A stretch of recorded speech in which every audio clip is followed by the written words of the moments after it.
நீங்க பாக்கியவான்களா இருக்கும்போதுதான் இவங்க சத்துருக்கள் உங்களை இச்சை பேசி அவங்க அடங்கிடுவாங்களாம். நம்ம எதுவுமே செய்ய தேவையில்ல, அவங்களே அடங்கிடுவாங்களாம். தேவன் நமக்கு சகாய கேடகமா இருக்கிறார். நீங்க விசுவாசிங்க, தேவன் எனக்கு கேடகமா இருக்காரு, நான் பாக்கியவானா இருக்கேன். தேவன் உங்களை பார்த்து சொல்றாரு, இந்த வேலையை நீங்க எல்லாரும் பாக்கியவாங்க. நீங்க சபைக்கு வந்திருக்காங்க, எல்லாரும் பாக்கியவாங்க. இந்த சபைக்கு செய்தியை கேட்டு கொண்டிருக்காங்க, நீங்க எல்லாரும் பாக்கியவாங்க. அவருக்கு உங்களுக்கு சகாயெல்லாம் இருக்கிறார், அவரு பாதுகாக்கிற அரணா இருக்கிறார், அவர் உங்களுக்கு பாதுகாக்கிற கோட்டையா இருக்கிறாரா.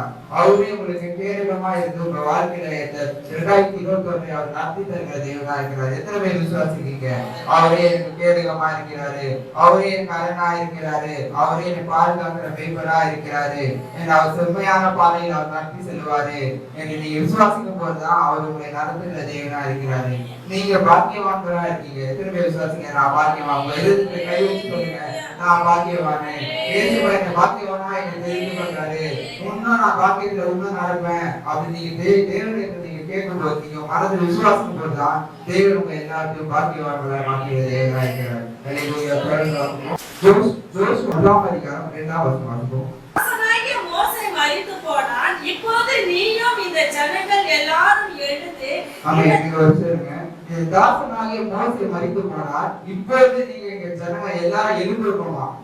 மோசே இறந்துட்டாரே அப்படின்னு நம்ம கவலைப்படாம நம்ம இருக்கணுமே, நம்ம எடுத்து இந்த ஊழியத்தை நடத்தணும் அப்படின்னு எல்லாரும் இருந்து கொண்டு இந்த ஊழியத்தை கட்டும் போதுதான் தேவன் நம்மோடு இருந்து இந்த ஊழியத்தை பெரிதாக நடத்த செய்வார். எத்தனை பேர் விசுவாசிங்க? இந்த ஊழியத்தை நான் இருந்து நடத்துவேன் அப்படின்னால அது குறித்து கவலைப்படாம நம்ம இனிமேட்டு என்ன பண்ணலாம், இனிமேட்டு வரப்போற காலத்தை நம்ம ஊழியத்தை எப்படி உயர்த்தலாம், முன்ன ஊழியத்தை எப்படி பெருக்கலாம் அப்படின்னு நீங்க நினைங்க.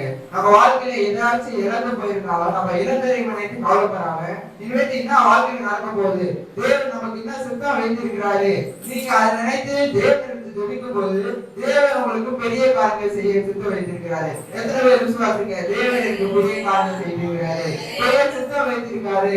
இனிமே நான் முந்தினரை நினைக்க மாட்டேன், இனிமேல் வரப்போற காரியங்களை நான் நினைத்து முன்னேறுவேன் அப்படின்னு நீங்க நினைங்க. முந்தினர் எல்லாம் மறந்து போயிருந்தான், முந்தினர் எல்லாம் பழசாயிடுச்சான். இப்ப வரப்போற காரியத்தை தொடர்ந்து பார்ப்போம். அடுத்து தொடர்ந்து வாசிப்போம். போனான், இப்போது நீயும் இந்த ஜனங்கள் எல்லாரும் எழுந்து இந்த யோர்தானை கடந்து இஸ்ரவேல் புத்திரருக்கு நான் கொடுக்கும் தேசத்துக்கு போங்கள். அப்படியே எத்தனை பேர் சொல்றீங்க, இந்த நான் யோர்தான் என்ன கலந்து போவேன், மோசே இழந்து போனாலும் நான் இந்த யோர்தான் என்ன கலந்து போவேன், இஸ்ரவேல் ஆகிய தேவன் என்ன கொடுக்கும் தேசத்தை நான் சுதந்திரிப்பேன். நம் தேவன் நமக்கு ஒரு தேசத்தை கொடுக்கிறாருன்னா ஒரு வழி அழிக்கப்பட்டாலும் தேவன் நமக்கு அநேக வழிகளை தருகிற தேவனா இருக்கிறார். இந்த ஒரு வழியை அழிஞ்சிச்சு அப்படின்னு சொல்லி நம்ம அந்த ஒரு வழியை நினைச்சு இல்லாம இனிமேட்டு நடக்க போற அநேக தேசம் இஸ்ரவேல் தேசத்தை, இஸ்ரவேல் எப்படி தேசமா பாலும் தேனும் ஓடுகிற தேசமா, அந்த தேசத்தை உங்களுக்கு தருவேன் என்று தேவன் இந்த வேலையை உங்களுக்கு வாக்கு வைக்கிறாரு. நீங்க பாக்கியவான்களா இருக்கீங்க. எத்தனை பேர் விசுவாசிக்கீங்க? நான் பாக்கியவான், இந்த வேலையில தேவன் இஸ்ரவேல் தேசத்தை எனக்கு தர போகிறாரு. நீங்க விசுவாசிங்க. நீங்க விசுவாசித்தா தேவன் உங்களுக்கு இஸ்ரவேல் தேசத்தை கண்டிப்பாக நிச்சயமாக தருகிறாரு. அந்த இஸ்ரவேல் தேசம் உங்களுக்கு எப்படி இருக்குமா? பாலும் தேனும் ஓடுகிற தேசமா இருக்குமா? 2020 போயிடுச்சு ஆண்டு, ஆனா 2021ஆம் ஆண்டு உங்களுக்கு எப்படி இருக்குமா? ஆசீர்வாதமாக இருக்குமா? எத்தனை பேர் விசுவாசிக்கீங்க? 2021 நிச்சயமாக ஆசீர்வாதமா இருக்கும். ஆனா இந்த உலகம் அநேகர் சொல்றாங்க கொரோனா செகண்ட் வார் வந்துருச்சு, செகண்ட் பேஸ் தொடங்கிடுச்சு அப்படின்னு சொல்றாங்க. ஆனா அந்த செகண்ட் பேஸ் யாருக்கு வருமா? உங்களுக்கு வராதான். ஏன்னா நீங்க பாக்கியவான்களா இருக்கிறதுனால அந்த பேஸ் வந்து உங்களை அனுபவே அனுப்பாரா, தீங்கு உங்களை அனுப்பாது, பொருளாக உங்களை நேரிடாது என்று தேவன் எங்கேயும் உங்களுக்கு வாக்குறுதித்த தேவன். அவர் பொய் விடாத தேவன். அந்த பேஸ் எதுவுமே உங்களுக்கு அனுபவே செய்யாது. இஸ்ரவேல் தேசத்தை நமக்கு பாலத்தில் ஓடுகிற தேசத்தை தருகிற தேவனா இருக்கிறாரு. அந்த தேசத்தை எப்படி நம்ம தேசம் என்பது நம்ம வாழ்க்கையை குறிக்கிறது. நம்ம வாழ்க்கை இது வரைக்கும் கஷ்டப்பட்டிருக்கிறோம். ஆனா நம்ம இனிமேட்டு வரப்போற வாழ்க்கை நமக்கு இஸ்ரவேலி தேசமா இருக்கு. அவர்தான் இரட்டிப்பான ஆசீர்வாதங்களை தருகிற தேவனா இருக்கிறாரு. 3ஆம் வசனம் வாசிப்போம். நான் மோசேக்கு சொன்னபடி உங்கள் காலடி மிதிக்கும் எவ்விடத்தையும் உங்களுக்கு கொடுத்தேன். ஆமென். எத்தனை பேர் விசுவாசிக்கிறீங்க? மோசேக்கு சொன்ன தேவன் உங்களுக்கு சொல்லிக்கிறாரு. நீங்க எங்கெல்லாம் போய் ஊழியம் செய்கிறீங்களோ, எந்த இடத்துக்குலாம் நீங்க போய் நடத்துறீங்களோ, எங்கெல்லாம் நீங்க வேலை செய்றீங்களோ, அங்கெல்லாம் உங்க தலையை தேவன் உயர்த்துகிற தேவனாலே. நீங்க எங்கெல்லாம் போய் படிக்கிறீங்களோ, எங்கெல்லாம் போய் வேலை செய்றீங்களோ, போறீங்களோ எங்கெங்கெல்லாம் போறீங்களோ ஆனா தேவன் உங்களை உயர்த்துகிற தேவனா இருக்கிறாரு. இந்த வருடத்தின் வாக்குத்தத்தத்தின்படி தேவன் உங்களை உயர்த்துகிற தேவனா இருக்கிறார். எத்தனை பேர் விசுவாசிங்க? நீயோ அவரை ஆளுவதை அநேகர் உங்களை ஆளுவதில்லை அப்படின்னு தேவன் இந்த வாக்குத்தத்தை கொடுத்திருக்கிறார். அது போல உங்களை நீங்க அநேகரை நீங்க ஆளுவீங்க. ஆளத்தக்கமான தேவன் உங்களுக்கு பலனை தருவார், ஞானத்தை தருவார், எல்லாத்தையும் தருவ தேவனா இருக்கிறார். ஆனா நீங்க தேவன் ஒரு விசுவாசிங்க, தேவனை ஜெபிங்க. நான் பாக்கியவானா இருக்கேன் தகப்பனே, இதுதான் உன்னை என்ன தகுதிப்படுத்துங்க. நான் இன்னும் தகுதி இல்லாம இருக்கேன், என் வாழ்க்கையில இன்னும் தகுதிப்படுத்துங்க. நான் அநேகர் ஆளணும் தகப்பனே. ஆனா ஒவ்வொரு என்னை ஆளக்கூடாது, நானே அநேகரை ஆளணும். அநேகரை நீங்க ஆளணும்னா நீங்க சும்மா இருந்தா கூடாது, தேவனை ஜெபிக்கணும். தேவனே எனக்கு ஞானத்தை குறைவா இருக்கேன், எனக்கு இந்த வேலையை எப்படி செய்யணும் தெரியாது, இது எப்படி பண்ணணும் தெரியாது, இந்த ஓவியத்தை எப்படி நடத்தணும் எனக்கு தெரியாது. நீங்க தேவனத்தை ஜெபிக்கும் போதுதான் தேவன் உங்களுக்கு ஞானத்தை தருகிற தேவனா இருக்கிறார். நீங்க அப்போ அநேகரை ஆளுகிறோம். இஸ்ரவேலை தேசத்தை உங்களுக்கு தருவாரா? நீங்க எங்கெல்லாம் போய் இந்த தேவன் ஊழியத்தை சொல்றீங்களோ அந்த தேவன் அந்த இடத்துலனா தேவன் உங்களை அங்க கூட இருந்து ஆசீர்வதிப்பார், உங்களே ஆசீர்வதிப்பார். உங்க அநேக சொல்றீங்க பாத்தீங்களா, அவங்களே தேவன் ஆசீர்வதிப்பாரு. நீங்க எங்கே போய் வெடிக்கிறீங்களோ தேவன் அந்த இடத்துல உங்களுக்கு தருகிற தேவனா இருக்கிறார். அந்த இடத்துல வெற்றியை தருகிற தேவனா இருக்கிறார். 4ஆம் வசனத்தை வாசிப்போம். தொடங்கி ஐகிராத் நதியான பெரிய நதிவட்டம் உள்ள ஏத்தியரின் தேசம் அனைத்தும் சூரியன் அஸ்தமிக்கிற திசையான பெரிய சமுத்திரம் வரைக்கும் உங்கள் எல்லையா இருக்கும். ஆமென். எவ்வளவு பெரிய எல்லையை நம்ம தருகிறார் பாத்தீங்களா? சூரியன் அஸ்தமிக்கும் தேசத்துல எல்லாம் அந்த இடம் எல்லாம் எங்க ஆரம்பிக்குதோ எங்க முடியுதோ அந்த இடம் உங்களுக்கு தருவாரு. தேவன் சொன்னா ஒரு பேர் போயிருக்காது, அவர் நிச்சயமாக தருவாரு. நீங்க விசுவாசிங்க. நம்ம அதுக்கான முயற்சி எடுக்கணும். நம்ம எதுவுமே முயற்சி எடுக்காம தேவன் தருவாரு அப்படின்னா கண்டிப்பா தரமாட்டாரு. ஆனா நம்ம முயற்சி எடுக்கணும். தேவன் நம்ம இங்க உயர்த்துவார் அப்படின்னு நீங்க தேவன் ஒரு சித்தம் வைத்திருந்தாரா அவர் உயர்த்துவார். அதுக்கான பலன்கள், அதுக்கான செயல்கள் எல்லாம் நீங்க செய்யணும். இப்போ உங்களுக்கு தருவாருன்னா அதுக்கான நீங்க ஸ்டெப்ஸ் எடுக்கணும். அதுக்கான நீங்க முயற்சி எடுத்தாதான் தேவன் உங்களுக்கு தருகிற தேவனா இருக்கிறாரு. நீங்க எங்கெங்கெல்லாம் போய் ஊழியர் சொல்றீங்க, எங்கெங்கெல்லாம் போய் நீங்க தேவனுடைய வார்த்தை சொல்றீங்க, அங்க என்ன தலை நீங்க நிமிர செய்கிற தேவனா இருக்கிறார். தேவன் உங்களை வாழாக்காம தலையாக்குகிற தேவனா இருக்கிறார். எத்தனை பேர் விசுவாசிங்க? தேவனை வாழாக்காம தலையாக்குவாரு. நான் எங்கெங்கெல்லாம் போறோம்னா அந்த இடத்துல எனக்கு தருவாரு. என் தலையை உயர்த்து தலை தவறு செய்ய விட மாட்டாரு, தலையை உயர்த்துவாரு. விசுவாசிக்கும் போதுதான் தேவன் உங்களை ஆசீர்வதிக்கிற தேவனா இருக்கிறார். அப்போதான் உங்களை தேவன் உங்களை இன்னும் தேவன் சொல்லிட்டா நீங்க பாக்கியவான்மை, அந்த வாக்கியத்துக்கான சாதத்தை உங்களுக்கு தருகிற தேவனா இருக்கிறார். 2 சாமுவேல் 22:18 வாசிப்போம்.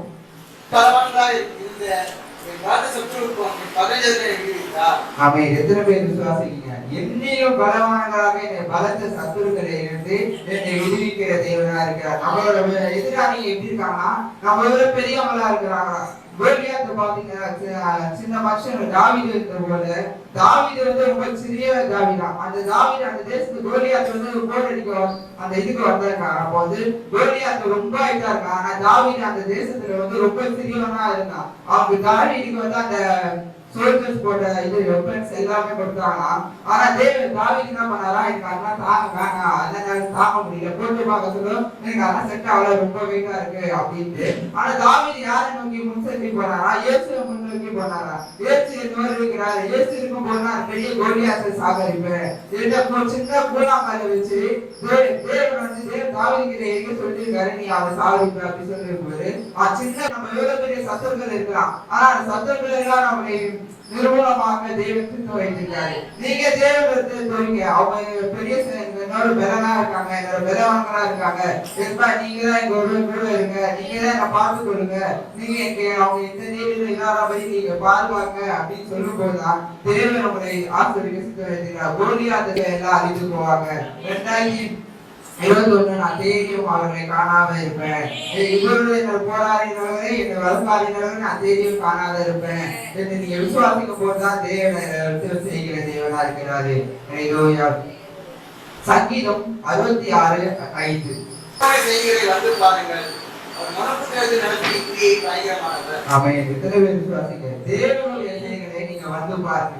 நீங்க வந்து பார்த்தாதான் அது தெரியும். நீங்க அநேக ஜாதிகள் சொல்லும் போது தேவனுக்கு சொல்லுங்க, நீங்க தேவனுடைய செய்திகளை வந்து பாருங்க, இந்த சபைக்கு வந்து பாருங்க, இந்த தேவன் எப்படி செய்யறாரு, எவ்வளவு மதிப்பதற்கு அசுத்தமா செய்யறாரு என்று நீங்க வந்து பாருங்க என்று நீங்க சொல்லுங்க, அவங்க நிச்சயமா வருவாங்க. ஏன்னா இந்த இடத்துல தேவன் வாசம் செய்கிறார். நீங்க அவருக்கு சொல்லுங்க, தேவனுடைய செயலை நீங்க வந்து பாருங்க, என் வாழ்க்கையில நான் இப்படிதான் இருந்தேன், தேவன் என்னை வழி மாற்றி இப்படி ஆசீர்வாதமா வைத்திருக்கிறாரு என்று நீங்க சொல்லுங்க. அவங்க கண்டிப்பாக அதை கேட்பாங்க. சங்கீதம் 68:6. தேவன் தன்மையானவருக்கு வீடு வாசல் வெளிப்படுத்தி கட்டுள்ளவரை விடுதலாக்கிறார். துரோகிகளோ வறண்ட பூமியை தந்துவார்கள். ஆமென். தேவன் யாரை விடுதலாக்கிறார்? கட்டுள்ளவர்களை விடுதலாக்கிறார். தேவன் எத்தனை யாரெல்லாம் எத்தனை கட்டுகள் இருந்தாலும் தேவன் அதிலிருந்து முதல்நிலை ஆக்குற தேவனா இருக்கிறார். நீங்க விசுவாசிங்க, வரவர்கள் சொல்லுங்க, தேவனை விசுவாசிங்க, தேவன் நீங்க ஜெபிக்கிற இடத்துல சொல்லுங்க, தேவன் நான் விசுவாசிக்கிறேன், நீங்களும் தேவனுடைய மகிமையை காணுங்க. நீங்களும் விசுவாசிங்க, இப்ப நோய்கள்லாம் மாறிடும், உங்க கஷ்டங்கள் மாறிடும், உங்க வருத்தங்கள் மாறிடும் என்று நீங்க சொல்லும் போது தேவன் அவர் மன விடுதலையாக்குகிறாரா? எத்தனை நீங்களும் விசுவாசிக்கிறது, நீங்க பாக்கியவான்களா இருக்கும் போது நீங்க அனைவரும் சொல்லும் போது அவர்களும் பாக்கியவான்களாய் மாறுவாரு. யாரை கொண்டு மாறு? உங்களை கொண்டு தேவன் மாற்ற சித்தம் வைத்திருக்கிறாரு. இதுதான் அவசரம் வாசிப்போம். நம்முடைய தேவன் ரட்சிப்பை அருளும் தேவனாய் இருக்கிறார். ஆண்டவராகிய கர்த்தரால் மரணத்திற்கு நீக்கும் வழிகள் உண்டு. ஹல்லேலூயா. நம் தேவன் அப்படி இருக்கிறாரா? ரட்சிப்பை தேவனா இருக்கிறாரா? நம் தேவன் நம்மை பாதுகாக்கிற தேவனா இருக்கிறாரா? அவரால் என்ன பண்ண முடியுமா? நம்மளுடைய மரணத்துக்கு பாதுகாக்க முடியுமா? நம்ம வர மரணத்தை அவர் வந்து காத்துக் கொள்வாரா? எந்த மரணம் ஈரும் நம்ம நேரிடாதபடி நம்மை பாதுகாக்கிற தேவனா இருக்கிறாரா? இப்ப திடீர்னு நம்ம ரோட்ல ஆக்சிடென்ட் ஆகுது, அந்த இதனால இருந்து நம்ம தேவன் பாதுகாக்கிற தேவனா இருக்கிறார். நாம் தேவனால் முடியாத காரியம் ஒன்றுமே இல்லை. நம் தேவன் நம்மை பாதுகாக்கிற தேவனா இருக்கிறார். அவர் இருளில் பறக்கும் அம்புக்கும் பகலில் பறக்கும் கொள்ளைகளுக்கும் நம்மை தப்பிக்கிற தேவனா இருக்கிறாரு. எத்தனை பேர் விசுவாசிங்க? விசுவாசிங்க. தேவன் எல்லா நோய்களிலிருந்து என்னை காப்பாற்றுவாரு, எல்லாத்தையும் நடத்துவாரு என்று நீங்க விசுவாசிக்கிறாரா? தேவன் உங்களுக்கு கிருபை செய்கிற தேவனா இருக்கிறார். தேவன் உங்களை பாக்கியவானா மாற்றிக்கிறாரு. அவர் உங்களை உங்க குடும்பத்தையும் பாக்கியவான்களா மாற்றுவார். குடும்பத்துல இருக்கிற எல்லாரையும் பாக்கியவானா மாற்றுவாரு. எத்தனை பேர் விசுவாசிங்க? கலைஞர் தெளிவா சொல்லுவோமா? யோவான் 6:43. அவர்களுக்கு விரோதமாக உங்களுக்குள்ளே முறுமுறுக்க வேண்டாம். ஆமென். தேவன் என்ன சொல்றாரா? உங்களுக்குள்ளே நீங்க யாருமே முறுமுறுக்காதீங்க. 54 வாசிப்போம். என் வார்த்தையை விசுவாசித்து என் இரத்தத்தை பானம் பண்ணுகிறவர்களுக்கு நித்திய ஜீவன் உண்டு. நான் அவரை கடைசி நாளில் எழுப்புவேன். ஆமென். தேவன் என்ன சொல்றாருன்னா, நீங்க யாருமே நீங்க முறுமுறுக்க தேவையில்லை.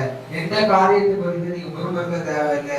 தேவனுடைய மாம்சத்தையும் ரத்தத்தையும் பகல்களுக்கு அவருக்கு ஜீவனோட நாட்களை தருகிற தேவனா இருக்கிறார். ஆயுஷ் நாட்களை கூட்டி தருகிற தேவனா இருக்கிறார். என் வாழ்க்கை இப்படி எல்லாம் இருக்கு, இவ்வளவு கஷ்டங்கள் இருக்குது, இவ்வளவு வேதனைகள் இருக்கு, இத்தனை பேர் என்ன நெருக்கிறார்களே, இத்தனை பேர் என்ன எதிரிகள் எனக்கு வகை செய்யறாங்களே, நீங்க எது மட்டும் நீங்க முறுமுறுக்காதீங்க. தேவனிடத்துல அவர்கள் ஜெபம் ஏறுங்க, தேவனிடத்துல தெரிவிங்க, தேசமா எனக்கு இவ்வளவுதான் என் வாழ்க்கையில எதிர்க்கிறாங்க தகப்பனே, இவ்வளவு கஷ்டங்கள் இருக்கு தகப்பனே, எனக்கு இவ்வளவு வேதனைகள் இருக்கு தகப்பனே. நீங்க தேவனிடத்துல சொல்லும் போது தேவன் அதுல இருந்து எல்லாவற்றும் விடுதலை செய்கிற தேவனா இருக்கிறார். நீங்க விசுவாசிங்க, தேவன் கண்டிப்பாக விடுதலை தருவாரு. இந்த கஷ்டங்கள் எல்லாம் இந்த நாளிலே மாறிடும், இந்த ஆண்டிலே மாறிடும் என்று நீங்க விசுவாசிங்க. தேவன் உங்களை கண்டிப்பாக நிச்சயமாகவே அதெல்லாம் மாற்றி கிருபை செய்கிறார். என்னுடைய சாட்சியாக பெரிய சாட்சியாக வைக்கிற தேவனா இருக்கிறார். அதே அதிகாரத்துல 8ஆம் அதிகாரம் 12ஆம் வசனம் வாசிப்போம். மறுபடியும் இயேசு ஜனங்களை நோக்கி, நான் உலகத்திற்கு ஒளியாய் இருக்கிறேன், என்னை பின்பற்றுகிறவன் இருளிலே நடவாமல் ஜீவ ஒளியை அடைந்திருப்பான் என்றார். ஆமென். எத்தனை விசுவாசிங்க? நான் இயேசுவை நோக்கி இருக்கிறேன், இயேசு எனக்கு வெளிச்சமா இருக்கிறார், தேவன் எனக்கு வெளிச்சம் தருகிற தேவனா இருக்கிறார். நம்ம தேவனை பின்பற்றி நடக்கும் போது தேவனே ஒளியா இருக்கும் போது தேவன் நம்ம பின்பற்றி நடக்கிறவங்கள தேவன் அவர் இருளை நடத்துவாரா? அவர் ஒருபோதும் இருளை நடத்துகிற தேவனா இல்ல. அவர் நம்ம வெளிச்சத்தின் பாதையில் நடத்துகிற தேவனா இருக்கிறாரு. தேவன் எல்லாவற்றையும் தருகிற தேவனா இருக்கிறாரு. இருளை நடமா எந்த நோயும் நாங்கள் அணுகாது, இருளை எந்த பாவமும் உங்களை அணுகாது, இருள் நடக்கிற எந்த வியாதியும் உங்களை அணுகாது. நீங்க விசுவாசிங்க போதுதான் தேவன் உங்களுக்கு கிருபை செய்கிற தேவனா இருக்கிறார். தேவன் எப்படி இருக்காரா? தேவன் வெளிச்சமா இருக்கிறாரா? அவரை ஃபாலோ பண்றவங்க அவர் வந்து டார்க்னஸ்ல அவர் நடக்க வைக்கிறவரே இல்லையா? அவர் வெளிச்சமா இருக்கும் போது நீங்க அவருடைய பிள்ளைகளா இருக்கீங்க. அவர் அவரு உங்களுக்கு வெளிச்சத்தை உங்க வெளிச்சத்தின் பாதையை நடத்த மாட்டாரா? நீங்க அவரே நல்லவரா இருக்கிறார், அவர் நன்மை நாயகனா இருக்கிறாரு. அவர் நன்மைகள் நாயகனா இருக்கும்போது அவரு பிள்ளைகளா இருக்கிற நம்ம வாழ்க்கையை நன்மையான ஈவுகளை செய்ய மாட்டாரா? அவர் நிச்சயமா நம்ம வாழ்க்கையை நன்மையான ஈவுகளை செய்வாரு, நன்மையான காரியங்களை செய்வாரு. அவர் ஆசீர்வாதத்தின் தேவனா இருக்கிறாரு. அவர் கல்வமான பொருள் அல்ல, அவர் பேசுகிற தேவனா இருக்கிறாரு. அவர் ஆசீர்வாதத்தை தருகிற தேவனா இருக்கிறாரு. அவர் ஆசீர்வாதத்தின் தேவனா இருக்கும் போது அவர் நமக்கு ஆசீர்வாதத்தை தரமாட்டாரா? அவர் நிச்சயமா உங்க வாழ்க்கையில ஆசீர்வாதத்தை தருவாரு. எத்தனை விசுவாசிங்க? தேவன் என் வாழ்க்கையில நிச்சயமா ஆசீர்வாதத்தை தருவாரு. தேவன் என் வாழ்க்கையை வெளிச்சமா இருக்கிறாரு. நான் அவரு பின்பற்றி நடக்கிற மனுஷன் நானே என் வாழ்க்கையை வெளிச்சமா இருக்கும். அடுத்தவருக்கும் எனக்கும் ஒரு விசுவாசத்தை தேவன் கண்டிப்பாக தருவாரு. இந்த வேலையிலே தருவாரு. தேவன் என்னை உயர்த்தி ஆசீர்வதிப்பாரு.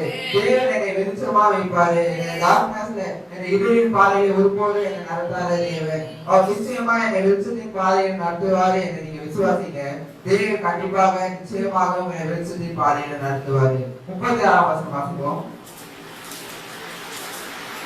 ஆகையால் குமாரன் உங்களை விடுதலை ஆக்கினால் மெய்யாகவே விடுதலை ஆகுங்கள். ஆமென். எத்தனை பேர் விசுவாசிங்க? பிதாவானவர்களை நிச்சயமாக விடுதலையாக்கினால் நீங்கள் நிச்சயமாக விடுதலையாவீங்களா? எத்தனை பேர் விசுவாசிங்க? என் வாழ்க்கையில இருக்க எல்லா பிரச்சனையில இருந்து தேவனை விடுதலையாக்குகிறாரு. கரையை கடந்து சொல்லுமா? தேவன் என் வாழ்க்கையில இருக்க எல்லா பிரச்சனையிலிருந்து விடுதலையாக்குறாரு. எல்லா கணக்கு விடுதலையாக்குறாரு. எல்லா வேலையிலிருந்து விடுதலையாக்குறாரு. நீங்க விசுவாசிங்க. என் பிள்ளைங்க என்னோட குடும்பத்தை விடுதலையாக்குவாரு. என்னோட உறவினரை விடுதலையாக்குவாரு. எந்த கஷ்டம் நீங்க உங்களுக்காக ரிலேட்டிவ்காக நீங்க தெரிவிக்கும் போது தேவன் உங்களுடைய சிறையிருப்பை மாற்ற வல்லவரா இருக்கிறாரு. நீங்க அப்பவங்களுக்காக ஜெபிங்க. தேவன் உங்களுடைய சிறையிருப்பை தேவன் மாத்துகிற தேவனா இருக்கிறாரு. நீங்க விடுதலை ஆகினா நிச்சயம் பிதாவானவர் உங்களை நிச்சயமாகவே விடுதலை ஆக்குகிற தேவனா இருக்கிறாரு. 51ஆம் வசனம் வாசிப்போம். ஒருவன் என் வார்த்தையை கைக்கொண்டால் அவன் என்றென்றைக்கும் மரணத்தை காண்பதில்லை என்று மெய்யாகவே உங்களுக்கு சொல்கிறேன் என்றார். ஆமென். நீ ஒருவன் வார்த்தையை கைப்பற்றால் தேவனுடைய வார்த்தையை நம்ம கைப்பற்றும் போது அவன் நிச்சயமாக மரணத்தை காண்பது இல்லையா? இந்த உலகில் பிறந்த எல்லாரும் ஒரு நாள் மரணத்தை காண்போம். ஆனா இல்ல சொல்லப்பட்டிருக்க மரணம் என்னன்னா தேவனுடைய வார்த்தையை தேவன் இதை செய்யி அப்படின்னு சொல்லிட்டாருன்னா அந்த தேவனுடைய வார்த்தையை நம்ம கைக்கொள்ளும் போதுதான் அந்த காரியத்துல நம்ம அந்த செயலில நம்ம தோல்வியை காண்பதே இல்லையா? எத்தனை பேர் விசுவாசிங்க? தேவனுக்கு இந்த காரியம் செய்தாரு, இந்த காரியம் செய்ய சொன்னாரு. அந்த காரியத்தை நான் தேவன் வழியில் நடக்கும் போது அவர் வெளிச்சத்தில் நம்ம நடக்கும் போது அவர் நிச்சயமாக எங்க வெற்றியை தருகிற தேவனா இருக்கிறாரு. அந்த விஷயத்துல நமக்கு தோல்வியை தரவே மாட்டாரு தேவன். நீங்க அப்படி விசுவாசிங்க. தேவன் உங்களுக்கு அந்த விஷயத்துல நிச்சயமாக வெற்றியை தருகிற தேவனா இருக்கிறார். அவர் சொல்ற பாதையில நம்ம நடக்கும் போது நமக்கு தேவன் அந்த இதுல தோல்வி தருகிற தேவனா இல்ல. தோல்வியை கூட நமக்கு தோல்வி போல வரலாம் அந்த காரியத்துல. ஆனா தேவன் நமக்கு அந்த காரியத்துல இருந்து வெற்றியை தருகிற தேவனா இருக்கிறாரு. எத்தனை பேர் விசுவாசிக்கீங்க இந்த வார்த்தையை? நான் பாக்கியவான், எனக்கு எதிராக எந்த இதுவும் வரப்போவதில்லை. தேவனுடைய செயலை நம்ம வந்து பார்க்கும் போதுதான் தேவனுடைய மகிமையை நம்ம காண்போம். தேவன் எனக்கு இந்த உலகத்துல இருக்க அந்த சன்செட் ரேஸான இடத்துல இருந்து சன்செட் செட் ஆகிற இடம் வரைக்கும் எனக்கு தேவன் இடத்தை தருகிறாரு. நான் ஜெபிக்கிற எல்லாத்தையும் எனக்கு தேவன் ஆசீர்வதிக்கிறாரு. என் குடும்பத்தை ஆசீர்வதிக்கிறாரு. என் குடும்பத்தை ஆசீர்வதிக்கிற எங்க உத்தார் உறவினரை ஆசீர்வதிக்கிறாரு. தேவன் நீங்க அப்படி சொல்லும் போது நான் பாக்கியவான் என்று நீங்க சொல்லும் போது தேவன் உங்களுக்கு எல்லாத்தையும் ஆசீர்வதிக்கிற தேவனா இருக்கிறாரு. தேவன் உங்களுக்கு வெளிச்சமான தேவனா இருக்கிறாரு. நீங்க எத்தனை பேர் விசுவாசிங்க? தேவன் எனக்கு வெளிச்சமா இருக்கிறாரு. நீ என் வாழ்க்கையில நான் இருளை காண்பது இல்லை. 2023 நான் இருளை காண மாட்டேன். தேவன் எனக்கு வெளிச்சமா இருக்கிற தேவன். தேவன் வெளிச்சத்தின் பாதையில் என்னை நடத்துவாரு. இதுவரை என்னை நடத்தி வந்த தேவன் இனியும் என் வாழ்க்கையில நடத்துவாரு. தேவன் அவர் கரங்களை நீட்டி நம்ம ஆசீர்வதிக்கிற தேவனா இருக்கிறார். குறைகளா நம்ம வாழ்க்கையில மாத்துகிற தேவனா இருக்கிறாரு. இதுவரைக்கும் நம்ம வாழ்க்கையில குறைகளா இருக்கலாம். தேவன் இனிமேட்டு நம்ம குறைகளா மாற்றி நம்ம ஆசீர்வதிக்கிற தேவனா இருக்கிறாரு. நீங்க இந்த வேலையை சொல்லுங்க, நான் பாக்கியவான். இனிமே நான் எந்த இடத்துல வெட்கப்பட்டு போவதில்லை. நான் போகிற எல்லாவற்றையும் ஆசீர்வாதத்தை தருகிற தேவனா இருக்கிறாரு. தேவன் என் வாழ்க்கையில வெளிச்சமா இருக்கிறாரு. தேவன் என்னை இதையும் பாதுகாத்துக் கொள்வாரு என்று நீங்க ஜெபிக்கும் போது, தேவனத்தை சொல்லும் போது, நீங்க விசுவாசிக்கும் போது தேவன் நிச்சயமாக இந்த வார்த்தையை நிறைவேற்றி தருகிறார் தேவனா இருக்கிறார். இந்த வார்த்தையை தேவன் நாம மட்டும் மகிமைப்படுவதாக. ஆமென்.